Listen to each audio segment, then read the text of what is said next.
നമുക്ക് ഏറ്റവും വയനാട് ജില്ലയിലെ എല്ലാ കേരളത്തിലെ തന്നെ മാതൃകയായ ഒരു പ്രവർത്തനമാണ് ഇപ്പോൾ ഇവിടെ നടക്കാൻ പോകുന്നത്. എനിക്ക് തോന്നുന്നു 3-4 വർഷങ്ങൾ മുമ്പ് നമ്മുടെ മലപ്പുറം ജില്ലയിൽ ഏറ്റവും കൂടുതൽ സാക്ഷരതാ വിദ്യാഭ്യാസം, കമ്പ്യൂട്ടർ സാക്ഷരത എല്ലാ വീടുകളിലും എത്തിക്കുക എന്നുള്ള ഒരു പ്രോജക്റ്റ് തന്നെ അവിടെ ലോഞ്ച് ചെയ്ത് വളരെയധികം ദേശീയ തലത്തിൽ തന്നെ ശ്രദ്ധ ആകർഷിച്ച ഒരു പ്രോജക്റ്റായിരുന്നു. കഴിഞ്ഞ വർഷം നമ്മുടെ സ്കൂളിൽ ഇവിടെ നമ്മുടെ പിണങ്ങോട് സ്കൂളുകളിൽ അവര് എല്ലാ അമ്മമാർക്കും വീടുകളിലുള്ള പേരൻസിനൊക്കെ കമ്പ്യൂട്ടർ പഠന സഹായവുമായി ബന്ധപ്പെട്ട് കുട്ടികളിലൂടെ ഒരു പഠന പ്രവർത്തനം നടത്തിയിരുന്നു. പക്ഷെ അതൊക്കെ നമ്മൾ വരുമ്പോഴും കുറെ കൂടെ അഡ്വാൻസ് ആയിട്ടുള്ള ആളുകൾക്കാണ് അതിന്റെ ഒക്കെ ഉപകാരം ഉണ്ടായിരുന്നത്. പക്ഷെ ഏറ്റവും അനിവാര്യമായിട്ട് ഈ ഒരു മേഖലയിലൊന്നും ശരിക്കും പറഞ്ഞാൽ സാക്ഷരതയിൽ തന്നെ ഏറ്റവും പിന്നോക്കം നിൽക്കുന്ന വിഭാഗത്തിലേക്ക് ഇങ്ങനെ ഒരു പ്രവൃത്തി കൊണ്ടുവന്നുകൊണ്ട് അവരുടെ കുട്ടികൾക്ക് കമ്പ്യൂട്ടർ വിദ്യാഭ്യാസം കൊടുക്കുന്നതിനും ഇന്ന് വരുന്ന തൊഴിലുറപ്പ് മേഖലയിൽ പോയാൽ അവർക്കാണെങ്കിലും ഇപ്പം നിങ്ങളെയൊക്കെ രാവിലെ ഒന്ന് വിളിക്കണേ, ചിലപ്പോൾ നിങ്ങളെ ജോലിക്ക് പോകുന്ന ആളുകൾ ആദ്യം വിളിക്കുന്ന എന്തിനായിരിക്കും? ഈ മൊബൈൽ ഫോണിൽ വിളിച്ചിട്ടാണ് ഇപ്പൊ നേരിട്ടൊന്നുമല്ല വിളിക്കുന്നത്.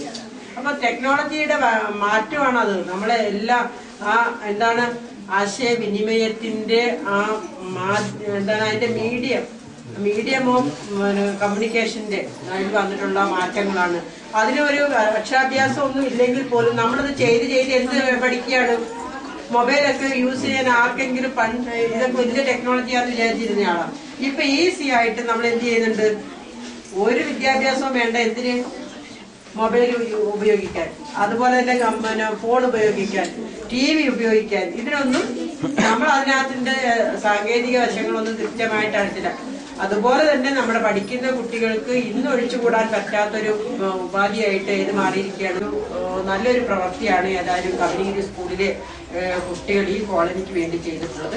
എനിക്ക് കോളനിയിലുള്ള മാതാപിതാക്കളോടാണ് എനിക്ക് പറയുവാനുള്ളത്. എനിക്ക് ഏറ്റവും സങ്കടകരമായ അവസ്ഥ എന്ന് പറയുന്നത് നമ്മുടെ കോളനികളിൽ നമ്മളിപ്പോ ജൂൺ മാസം 5-ാം തീയതി കുറെ അധ്യാപകര് നിങ്ങളുടെ വീടുകളെല്ലാം സന്ദർശിക്കാൻ വന്നു. പക്ഷെ നമ്മൾ എന്തുകൊണ്ടാണ് നമുക്ക് നമ്മുടെ കുട്ടികളെ പഠിപ്പിക്കണം എന്നൊരു ആവശ്യം ഉണ്ടാവാത്തതെന്നാണ് എനിക്ക് മനസ്സിലാവാത്തത്.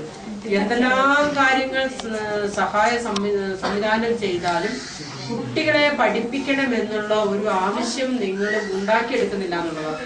അത് നിങ്ങൾ തിരിച്ചറിയണം എന്നാണ് എനിക്ക് നിങ്ങളോട് പറയുന്നത്. ഇപ്പൊ വിദ്യാഭ്യാസമുള്ള ആളുകൾ മാത്രമാണ് ഈ സമൂഹത്തിൽ ഏറ്റവും നല്ല രീതിയിൽ ജീവിക്കുന്നത്. അവരോടൊപ്പം തന്നെ ജീവിക്കാൻ നിങ്ങൾക്കും സാധിക്കും എന്നുണ്ടെങ്കിൽ, വിദ്യാഭ്യാസം ഉണ്ടെങ്കിൽ. അത് നിങ്ങൾക്ക് വിദ്യാഭ്യാസം കിട്ടാത്തതിന്റെ ഇതാണ് നമ്മളിപ്പോ ഇങ്ങനെ അനുഭവിക്കുന്നത്. പഠിക്കാനുള്ളതാണെങ്കിൽ വരെയും നിങ്ങൾ അമ്മമാർക്കോ നിങ്ങളുടെ സഹോദരിമാർക്കോ ആർക്കാണെങ്കിലും വന്ന് നിങ്ങളുടെ കുട്ടികളുടെ സഹായത്തോടു കൂടെ ഇതിനകത്ത് നിങ്ങൾക്ക് പഠിക്കാനും കണക്കുകൾ കൂട്ടാനും ഇതിനെക്കുറിച്ചൊന്ന് തുറന്നു നോക്കാനും ഇതിലെന്തൊക്കെയാണ് സംവിധാനങ്ങൾ ഉള്ളതെന്നുള്ളതിനെ കുറിച്ചൊക്കെ വന്ന് മനസ്സിലാക്കാനുള്ള സമയമൊക്കെ കാണണം.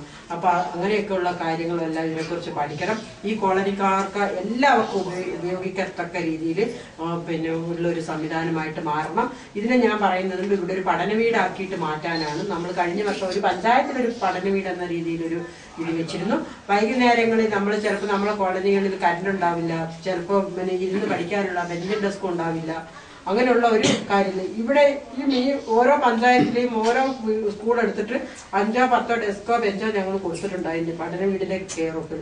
അത് കണ്ടുപിടിച്ചിട്ട് അത് കൊണ്ടുവന്നിട്ട് ആ ബെഞ്ചും ഡെസ്ക് ഇവിടെ ഇട്ടതിന് ശേഷം അതിനകത്ത് ഈ കുട്ടികൾക്ക് വൈകുന്നേരം രാവിലെയും 1-2 മണിക്കൂറുകൾ വീതം ഇരുന്ന് പഠിക്കാനുള്ള ഈ കോളനിയിലുള്ള എല്ലാ കുട്ടികൾക്കും വന്ന് ഒരാളെയും അതിനകത്തേക്ക് 2000-3000 രൂപ ശമ്പളം കൊടുത്തിട്ട് അവരുടെ മേൽനോട്ടത്തിൽ അവർ പഠിക്കട്ടെ. 1-ാം ക്ലാസ്സിലുള്ളവർ അവർ പഠിക്കട്ടെ, 2-ാം ക്ലാസ്സിലുള്ളവർ അവരുടെ പാഠം പഠിക്കട്ടെ, 10-ാം ക്ലാസ്സിലുള്ളവർ അവരുടെ പാഠവും പഠിക്കട്ടെ.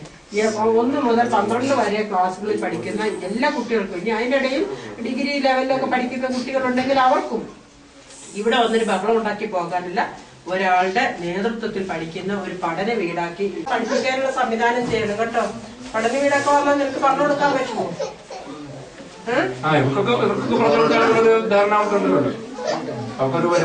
നിങ്ങളെങ്കിലും അതൊന്ന് മനസ്സിലാക്കണം. നമ്മുടെ ഈ മറ്റെല്ലാ സമൂഹത്തിലുള്ള ആളുകളും വിദ്യാഭ്യാസം കൊണ്ടാണ് രക്ഷപ്പെട്ടു പോകുന്നത്.